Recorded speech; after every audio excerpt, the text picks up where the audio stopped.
ओम नमस्ते प्रणाम।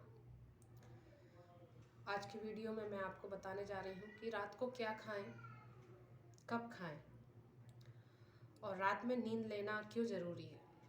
सोना है सेहत के लिए बहुत ज़्यादा ज़रूरी। अगर हमारी नींद पर्याप्त नहीं होगी, अगर हमें नींद नहीं आएगी तो हम अगले दिन बीमार पड़ जाएंगे। तो इसीलिए कहते हैं कि सोना है सेहत के लिए बहुत ज़्यादा ज़रूरी।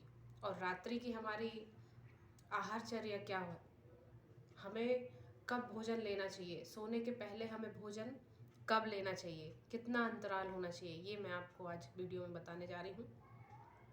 क्योंकि शरीर को स्वस्थ बनाए रखने के लिए रात में सोना बहुत ज़्यादा ज़रूरी है। और रात्रि की ही नींद अमृत के समान होती है। जब हम पूरी तरह से थक जाते हैं, तो हम नींद आती है हमें। तो नींद के द्वारा हमारी पूरी थकान अगले दिन जब हम सो जाते हैं, नींद के द्वारा जब अगले दिन जब हम सुबह उठते हैं तो हमारा शरीर जो है तरोताज़ा हो जाता है, शरीर में ताजगी रहती है, चेहरे पे ग्लो रहता है, चेहरे पे निखार रहता है। मैं आपको बताऊं कि हमें नींद कब आती है। हमें रात्रि में नींद कब आती है? मन का व ज्ञान इंद्रियों का जब आपस में संपर्क टूट जाता है। हमारे मन का और ज्ञान का, जो हमारी ज्ञान इंद्रिय हैं, उसका मन से जब संपर्क टूट जाता है तब हमें अच्छी नींद आती है। निद्रा को तमोगुण माना जाता है।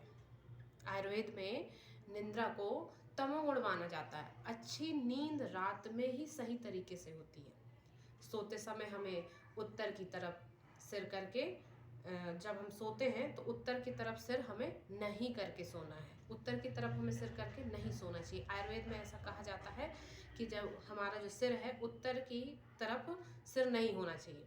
सोने के कमरे में हम जहाँ सो रहे हैं, जहाँ हमारा शयन कक्ष है, जहाँ हमारा बिस्तर है, जहाँ हमारा बेड है, उसमें रेफ्रिजरेटर, फ्रिज नहीं होना चाहिए। क्योंकि उसमें से जो गैस निकलती है, जो गर्म गैस निकलती है, वो बहुत ही ज़्यादा खतरनाक होती है। रेफ्रिजरेटर में से, जो फ्रिज में से जो गैस निकलती है, वो हमारे लिए बहुत ही ज़्यादा हानिकारक होती है, खतरनाक होती है। टीवी जो होता है, हमारे कमरे में जो टीवी है, टीवी का मेन स्विच हमें बंद कर देना चाहिए। टीवी का मेन स्विच बंद कर देना चाहिए ताकि उससे जो निकलने वाली हानिकारक किरणें हैं वो हम पर असरदार ना हो, हम पर असर ना करें। मोबाइल को दूर रखना चाहिए। सोते समय मोबाइल को अपने तकिए के नीचे, सिर के पास बिल्कुल नहीं रखना चाहिए। उससे भी हानिकारक किरणें बाहर निकलती हैं जो हमारे मस्तिष्क के लिए, हमारे लिए, हमारी नींद के लिए बहुत ज़्यादा हानिकारक होती है। तो टीवी का भी हमारा मेन जो स्विच है उसको बंद करके रखना चाहिए। हाँ, अगर आपको मजबूरी है कि मोबाइल आसपास हमको रखना है, ये किसी किसी की मजबूरी हो जाती है, तो मजबूरी में अगर आपको मोबाइल रखना पड़े तो लगभग 3 फीट की दूरी पर रख दें, ताकि उससे जो निकलती हैं, जो किरणें जो आती हैं, वो आप तक, उससे आपके आपके मस्तिष्क तक वो किरणें आपके पास ना आ पाए। इससे क्या होगा कि अगर वो किरणें आपके मस्तिष्क तक आती हैं तो आपको एक तो अनिद्रा की शिकायत होगी, आपको नींद नहीं आएगी, स्ट्रेस होगा, आपके सिर में दर्द होगा, आपका मानसिक तनाव बढ़ेगा। और जब ये सारी चीज़ें होंगी, आपको नींद नहीं आएगी, सुबह आप तरोताज़ा नहीं हो सकते हैं।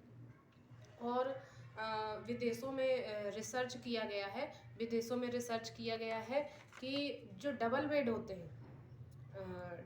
जो होते हैं, वो जो है साथ में जो डबल बेड जो सोते हैं लोग ना, तो उसमें क्या होता है कि हमारी जो निंद्रा होती है, जो हमारी नींद होती है, उसमें खलल होता है। ऐसा ऐसा रिसर्च हुआ है विदेशों में कि डबल बेड पर सोने में निंद्रा में हमारी खलल होती है, विघ्न आता है, बाधा आती है, यानी नींद हमारी अच्छे से नहीं होती है। तो डबल बेड की अपेक्षा अलग अलग सोते हैं, ऐसा आयुर्वेद में मतलब जो विदेशों में रिसर्च हुआ है। तो अलग अलग सोए तो ज़्यादा अच्छा है। जब आप बिस्तर पे सोते हैं, सुबह उठकर आपको बिस्तर उठा देना चाहिए। बिस्तर वैसे ही पड़े नहीं रहना देना चाहिए, बिस्तर को उठा देना है। दिन भर बिछा नहीं रहने देना चाहिए। क्योंकि देखिए, जितने भी अनिष्ट कार्य होते हैं ना, बुरे कार्य जो होते हैं, अनिष्ट कार्य जो होते हैं ना, तो वो कब होते हैं?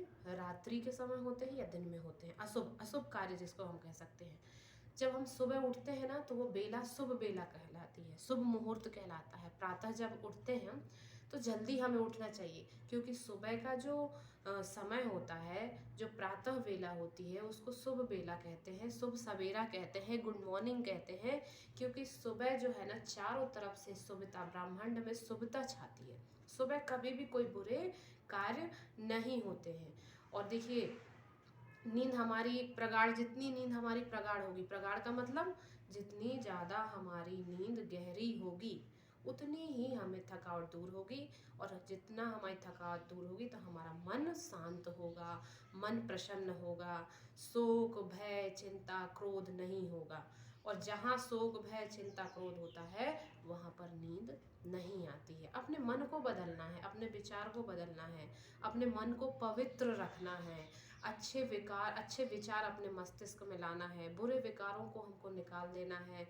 पैर जब सोएं आप तो पैर हाथ मुंह धोकर सोएं आप। जब रात्रि में जब आप सोते हैं तो आपको हाथ पैर धोकर सोना है, जिससे नींद हमारी अच्छी आती है। आप मुंह धो लीजिए, हाथ धो लीजिए, पैर धो लीजिए, आप धोकर सोइए, आपको नींद अच्छी आएगी। आप मालिश करके सोइए, आपको नींद अच्छी आएगी। अगर नींद रात्रि में नहीं आती, श्वासों पर विचार करिए, आप अपने श्वासों पर ध्यान दीजिए, आपको नींद बहुत अच्छी आएगी। आप कोई अच्छा सा मधुर सा संगीत सुनिए, आप भजन सुनिए, आप देखेंगे कि आपको नींद बहुत अच्छी आएगी। तो ये मैंने आपको बताया कि रात में अच्छी तरह से नींद हमको कैसे लेना चाहिए, तरीका मैंने आपको बताया। क्योंकि अगर हमारी नींद अच्छी होगी, हमारी निंद्रा जो है प्रगाढ़ होगी, तो हमारा मानसिक संतुलन अच्छा रहेगा, हमारे विचार अच्छे रहेंगे, हमारा मन शांत होगा, हमारा मन प्रसन्न रहेगा। तो मेरा वीडियो अगर आपको पसंद आया हो तो लाइक कर दीजिएगा, सब्सक्राइब कर दीजिएगा। पुनः सभी को ओम प्रणाम, नमस्ते।